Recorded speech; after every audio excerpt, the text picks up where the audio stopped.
A very good evening to all. So today we are going to start our class 1 of basic English. जब भी हम कोई language learn करते हैं उसमें सबसे ज्यादा किस चीज की जरूरत होती है? सबसे पहला होता है लिसनिंग। हमें उस लैंग्वेज को ज्यादा से ज्यादा सुनना चाहिए। हम जितना ज्यादा सुनेंगे उतना ज्यादा उतनी जल्दी उस लैंग्वेज को सीखेंगे। Second is speaking. हम जितना बोलने की कोशिश करेंगे उतना ज्यादा हमारा हेजिटेशन जाएगा, हमारा जो संकोच है वो जाएगा और हम उसको अच्छी तरह से बोल पाएंगे। नहीं तो कई बार ऐसा होता है कि कई लोगों को लैंग्वेज आती भी है लेकिन वो इस डर से नहीं बोलते कि कहीं वो कुछ गलत ना बोल दे और लोग उन पर हंसे नहीं, इसलिए नहीं बोलते हैं। लेकिन जब तक आप बोलेंगे नहीं तब तक आपका संकोच जाएगा नहीं, इसलिए बोलने की प्रैक्टिस करिए।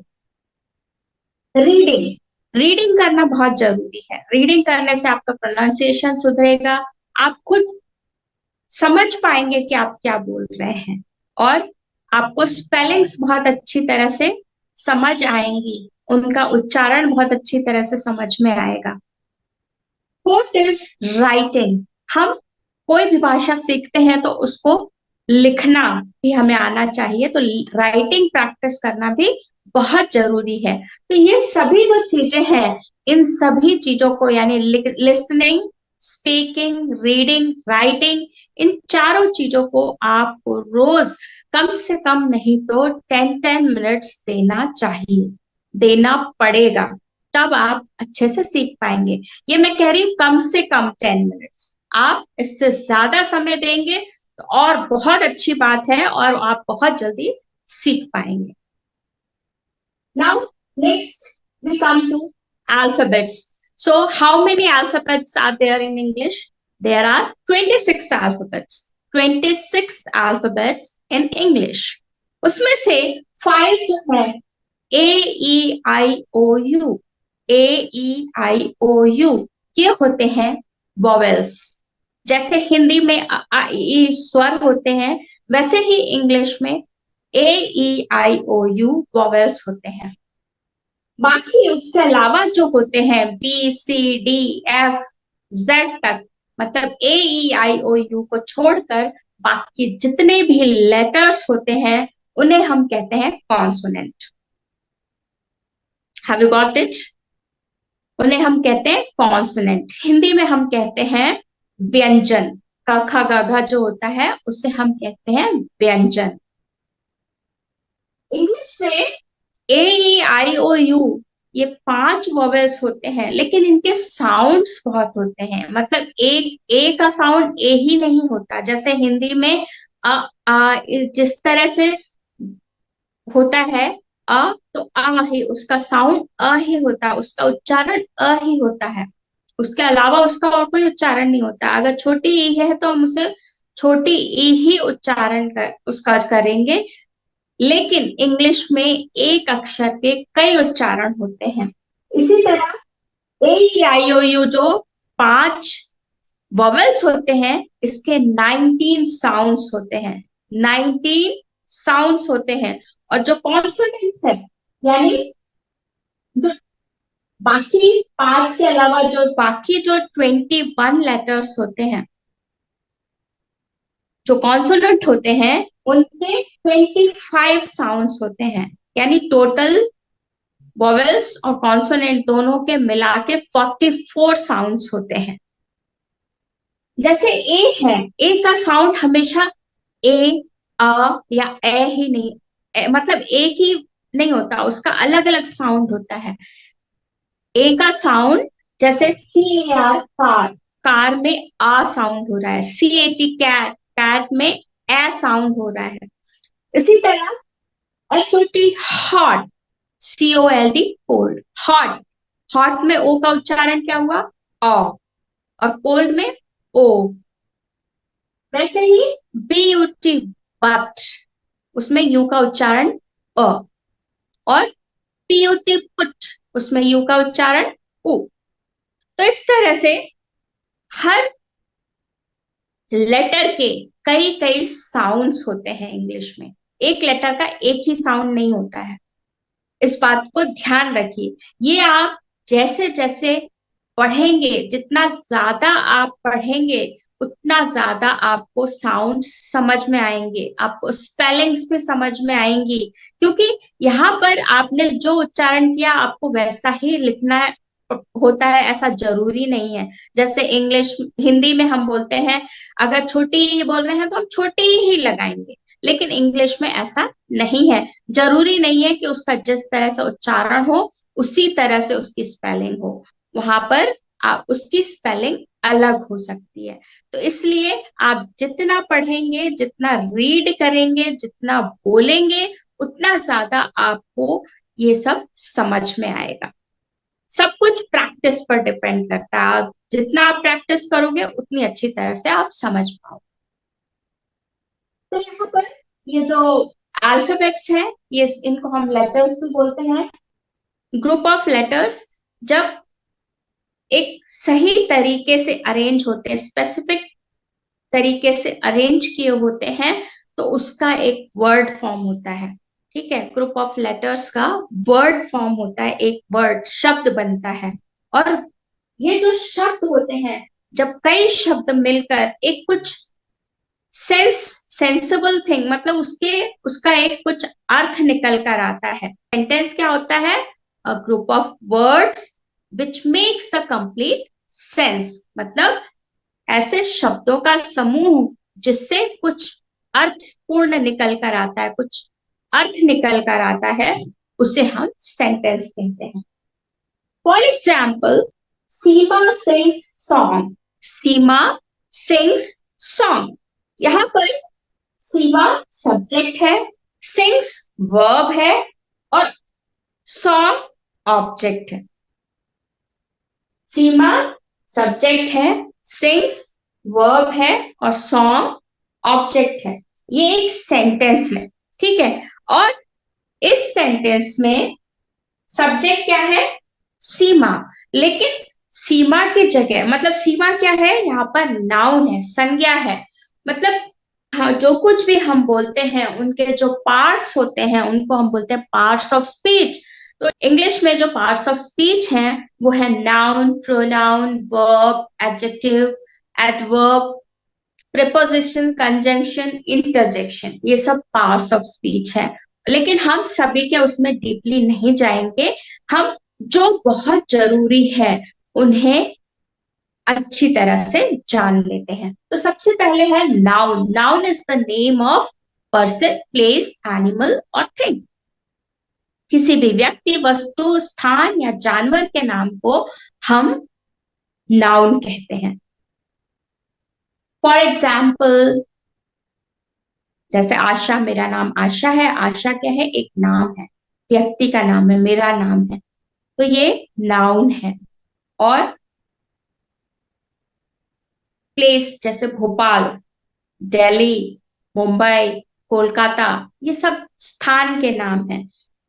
जानवर है, जैसे कैट है, डॉग है, रैट है, एलिफेंट है, ये सब जानवरों के नाम है, तो इन्हें हम नाउन कहते हैं। वस्तुओं के नाम, जैसे चेयर है, टेबल है, फैन है, टेलीविजन है, ये सब वस्तु है, इनके नाम को भी हम नाउन कहते हैं। लेकिन जब हम बात करते हैं तो हमेशा हम नाम नहीं लेते। हमने एक बार किसी का नाम ले लिया, उसके बाद उस नाम की जगह हम दूसरे शब्द यूज करते हैं, और नाम की जगह जो शब्द यूज करते हैं उसे हम कहते हैं प्रोनाउन। प्रोनाउन, और इन्हें भी हम सब्जेक्ट के रूप में यूज करते हैं सेंटेंस में। जैसे Seema sings song, she is very nice girl. यहाँ पर हमने सीमा की जगह क्या यूज किया? शी। ठीक है। तो इसी तरह नाउन की जगह जो भी शब्द यूज होते हैं उन्हें हम प्रोनाउन कहते हैं। यहाँ पर हम प्रोनाउन चार्ट देखते हैं। मैंने आपको पहले भी बताया था कि प्रोनाउन में first person, second person, third person होता है। तो जैसे मैं जब अपने बारे में बात कर रही हूं तो मैं अपने आप को संबोधित करने के लिए जो शब्द यूज करूंगी उसे हम कहते हैं फर्स्ट पर्सन। जैसे मैं बोल रही हूँ कि आई एम अ टीचर, तो तो यहाँ पर आई क्या है, ये एक प्रोनाउन है। मैंने अपनी नाम की जगह पर आई वर्ड यूज किया है, ये एक प्रोनाउन है। ठीक है, तो ये क्या होता है, फर्स्ट पर्सन। जब मैं किसी से बात कर रही हूँ और सामने वाले को संबोधित करने के लिए जो वर्ड यूज करती हूँ वो होता है सेकेंड पर्सन। जैसे मैं बोल रही हूँ तुम बहुत अच्छे हो, यू आर वेरी नाइस। तो वहां पर मैंने उस व्यक्ति का नाम लेने की जगह वहां पे क्या बोला, तुम बोला, यू बोला, तो वो है प्रोनाउन। ठीक है, तो फर्स्ट पर्सन में हम खुद के लिए जो वर्ड यूज करते हैं उसे हम प्रोनाउन बोलते हैं। और फर्स्ट पर्सन में सिंगुलर में आई का मतलब होता है मैं, और प्लूरल के लिए हम यूज करते हैं वी का मतलब होता है हम। एक से अधिक लोगों के लिए जो वर्ड फर्स्ट पर्सन में यूज होता है उसे हम कहते हैं वी। तो सिंगुलर में आई और प्लूरल के लिए वी। आई माने मैं और वी माने हम। अब ऑब्जेक्टिव केस क्या होता है कि जब सेंटेंस में हम प्रोनाउन को एज ए ऑब्जेक्ट यूज करते हैं, जब वो सब्जेक्ट की जगह ना होकर ऑब्जेक्ट की जगह पर होता है, तो वहां पर हम ये आई और वी नहीं लिखते। ऑब्जेक्ट में जो प्रोनाउन होता है वो भी चेंज होता है। आई का हो जाता है मी और वी का हो जाता है अस। मी माने मुझे, मी माने मुझे, अस माने हमें, अस माने हमें। और पॉसेसिव केस क्या होता है, किसी चीज पर जिसका भी अधिकार होता है वो अधिकार जताने के लिए जो प्रोनाउन यूज होता है उसे पॉसेसिव प्रोनाउन कहते हैं। जैसे दिस इज माई पेन, यह मेरा पेन है, तो यहाँ पर पेन के पहले मैंने क्या लगाया, my. This is my pen. अब इसी सेंटेंस को हम माइन करके भी लिखेंगे। जैसे this is my pen, this pen is mine. दोनों का अर्थ सेम है कि यह मेरा पेन है, दोनों का मतलब सेम है, बट यहाँ पर माई और माई यूज अलग तरीके से करते हैं। जब हम माई यूज करते हैं तो वहां पर जो नाउन होता है उसके बाद आता है दिस इज माई पेन, मतलब जिस पर अधिकार जताया जा रहा है उस वो जो नाउन है वो बाद में आएगा। लेकिन जब हम माइन वर्ड यूज करते हैं तब this pen is mine, this pen is mine, यहां पर इसके बाद नाउन नहीं आएगा, माइन के बाद नाउन नहीं आएगा। अब वैसे ही वी का ऑब्जेक्टिव कैसे होता है, अस। ठीक है, तो जैसे यहां पर राम इनवाइटेड अस, राम ने हमें आमंत्रित किया। यहाँ हमें वर्ड, अस वर्ड शायद मेरी पूरी फैमिली के लिए बोला जा रहा है, यानी मेरी फैमिली में दो या दो से अधिक लोग हैं, 3 लोग हैं, 4 लोग हैं, 5 लोग हैं, जितने भी लोग हैं उन सबके लिए एक वर्ड यहाँ पर यूज किया गया है अस। तो राम इनवाइटेड अस, यहाँ पर ऑब्जेक्ट की जगह पर अस यूज हो रहा है, इसलिए हम यहाँ पर वी यूज नहीं कर सकते। अगर यहाँ पर होता, सब्जेक्ट में होता तो हम यहाँ पर वी यूज करते, लेकिन जब ऑब्जेक्ट में यूज किया जा रहा है तब वहां पर अस लगेगा। राम इनवाइटेड अस। अब यहाँ पर प्लूरल का पॉजिटिव केस यूज करती हूँ, तो पॉजिटिव केस क्या होता है, our. This is our home, यह हमारा घर है। हमारा से तात्पर्य है ये मेरी फैमिली में जितने लोग हैं, ये घर उन सबका है, तो यह हमारा घर है। यहाँ मैं ये भी बोल सकती हूँ कि यह मेरा घर है, इसमें भी कुछ गलत नहीं है। लेकिन जब हम सबके बारे में बात कर रहे हैं तो मैं यहाँ पे बोलूंगी यह हमारा घर है, तो दिस इज आवर होम। तो यहाँ पर हम आर यूज करेंगे। यहाँ पर प्लूरल वर्ड का ऑब्जेक्ट जो होगा यहाँ पर आर होगा। सेकंड पर्सन में होता है यू। यू माने तुम। तो यू को हम सिंगुलर के लिए भी यूज करते हैं और प्लूरल के लिए भी यूज करते हैं। मैंने आपको पहले भी बताया कि यू के साथ हमेशा प्लूरल की तरह बर्ताव किया जाता है। यू के साथ कभी इज नहीं लगता, ठीक है। कोई भी हेल्पिंग वर्ब जो सिंगुलर के साथ लगता है वो कभी यू के साथ नहीं लगता। यू के साथ हमेशा, चाहे वो सिंगुलर के लिए या एक व्यक्ति को तुम करके बोल रहे हो, लेकिन उसके साथ हेल्पिंग वर्ब हमेशा वो लगता है जो प्लूरल के साथ लगता है। यानी यू के साथ हमेशा प्लूरल की तरह बर्ताव किया जाता है। और यू सिंगुलर के लिए भी यूज होता है और प्लूरल के लिए भी यूज होता है। तो जैसे ऑब्जेक्टिव में हमको यूज करना है तो हम यू कैसे यूज करेंगे? ही कॉल्ड यू, उसने तुम्हें बुलाया।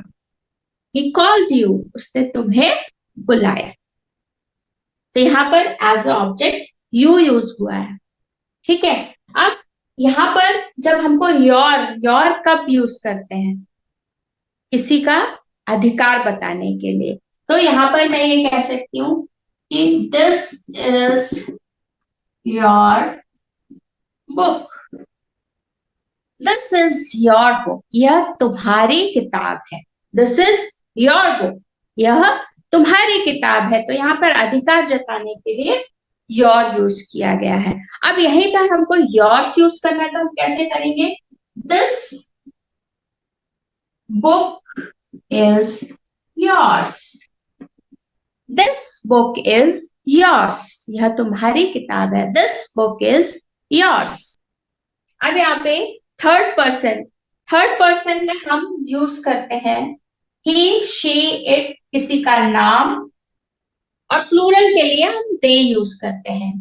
ही हमेशा पुल्लिंग, पुरुष जाति के लिए यूज करते हैं, मेल्स के लिए यूज करते हैं। ही का मतलब होता है वह।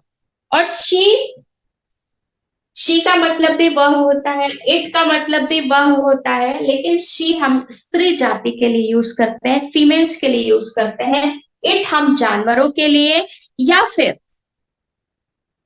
किसी वस्तु के लिए यूज करते हैं। तो इस तरह से तीनों का मतलब वह होता है, लेकिन ही पुरुष जाति के लिए, शी स्त्री जाति के लिए, इट वस्तु या जानवरों के लिए यूज होता है। नाम, नाम हमेशा नाम ही रहता है, चाहे वो एज अ सब्जेक्ट यूज हो रहा हो या एज अ ऑब्जेक्ट होता है, तो नाम नाम ही रहता है, उसमें कोई चेंज नहीं होता है। और प्लूरल में जब एक से अधिक लोग होते हैं उनके लिए हम दे वर्ड यूज करते हैं थर्ड पर्सन में। दे का मतलब होता है वे। तो he he is a good boy. He is a good boy. She is a beautiful girl.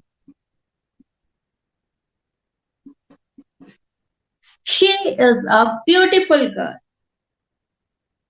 तो यहाँ पर किसी पुरुष जाति के लिए हमने he is a good boy, किसी लड़की के लिए हमने यूज किया she is a beautiful girl.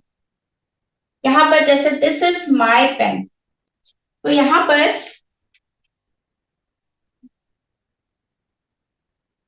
अगर हम किसी पुरुष जाति के लिए यूज कर रहे हैं तो this is his pen. This is his pen. अब यहाँ पर इसको हम ऐसे भी यूज कर सकते हैं कि this is her pen. This is her pen, ठीक है। यहाँ पर हिज की जगह हम कोई लड़की का पेन है तो वहां पर यूज करेंगे दिस इज हर पेन। अब किसी का नाम है तो हम उसको वहां पर बोल सकते हैं नाम, जैसे दिस इज रीनाज पेन।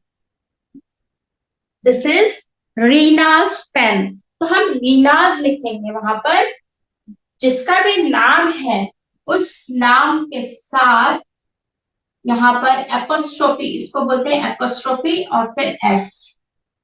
ये एपोस्ट्रोफी एस का मतलब का, के या की। तो यह रीना का पेन है। This is Reena's pen. ठीक है। नाम के आगे हम एपोस्ट्रोफी लगाएंगे और एस लगाएंगे।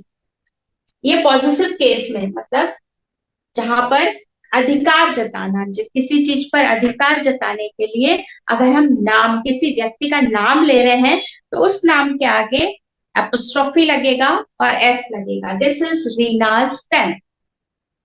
कोई चीज, मतलब कई लोगों का उस पर अधिकार है, तो हम वहां पर देयर यूज करते हैं। जैसे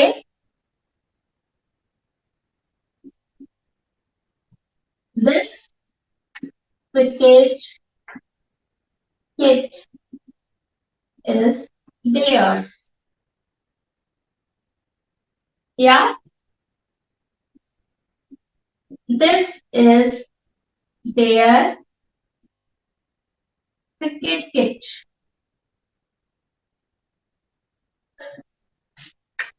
यह उनकी क्रिकेट किट है।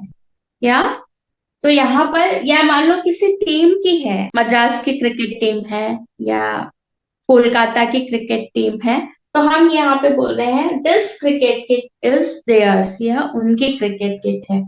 This is their cricket kit, यह उनकी क्रिकेट किट है। दोनों का मतलब सेम है, बस यहाँ पर देयर्स यूज किया है, ये लास्ट में आएगा। और देयर, यहाँ जब हम इस तरह से देयर यूज करते हैं तो उसके बाद नाउन आता है। तो आइए जानते हैं कुछ ऐसे डेली यूज सेंटेंसेस जो अक्सर हम यूज करते हैं, और अब से आप उन्हें इंग्लिश में रोज बोलिए, ताकि आपकी अच्छी तरह से प्रैक्टिस हो सके। जैसे सुप्रभात, सुप्रभात को इंग्लिश में बोलेंगे गुड मॉर्निंग।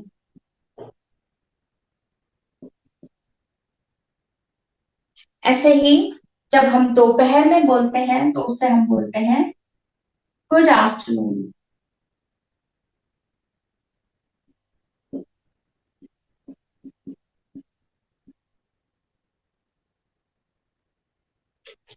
आपका दिन शुभ हो, आपका दिन शुभ हो। इसे हम बोलते हैं have a nice day, have a nice day. शुभ संध्या,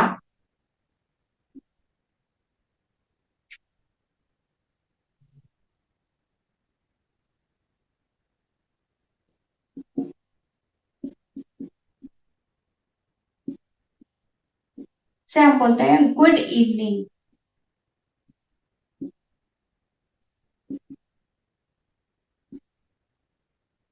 शुभ रात्रि,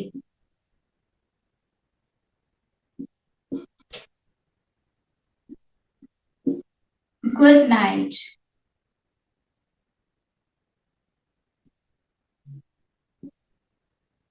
इसके अलावा और भी सेंटेंसेस होते हैं जिन्हें हमें बोलने की जरूरत पड़ती है। जैसे मैं माफी चाहता या चाहती हूँ। I beg your pardon, I beg your pardon. इसे ऐसे भी बोल सकते हैं आई अपोलोजाइज, आई अपोलोजाइज। आप कैसे हैं,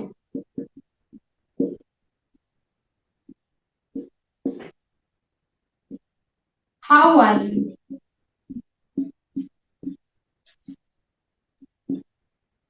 how are you.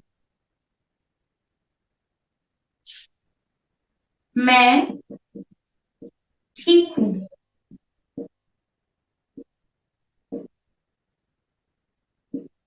I am fine, I am fine.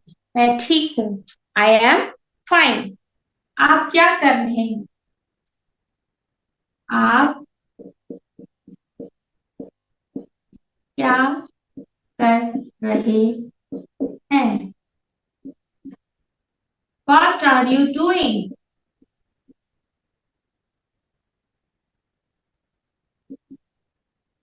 What are you doing?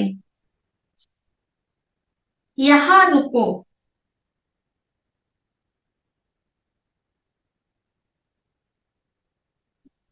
यहाँ रुको, इसे आप कैसे कहेंगे? यहाँ रुको। Yes, stop here. Stop here is correct. यहाँ रुको। जैसे आप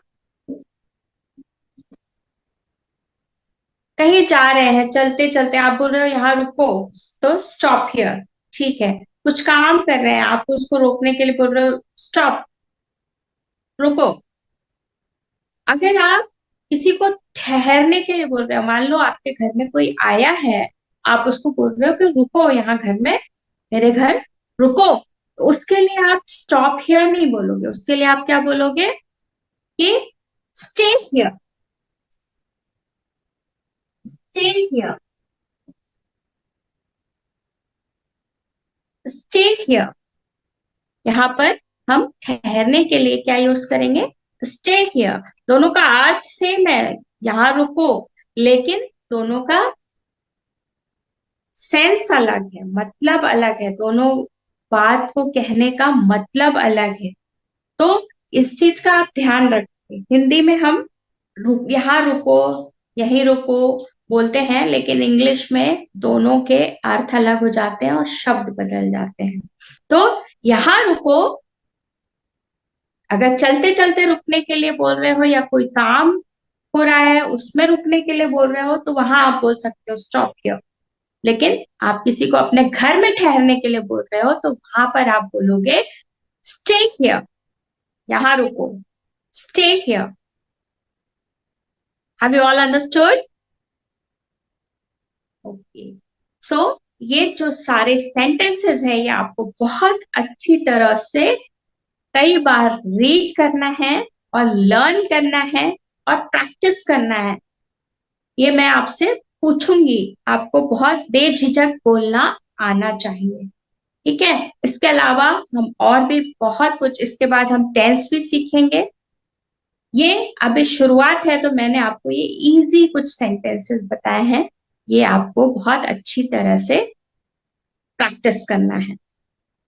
सो I hope that today's class was very nice and you all understood.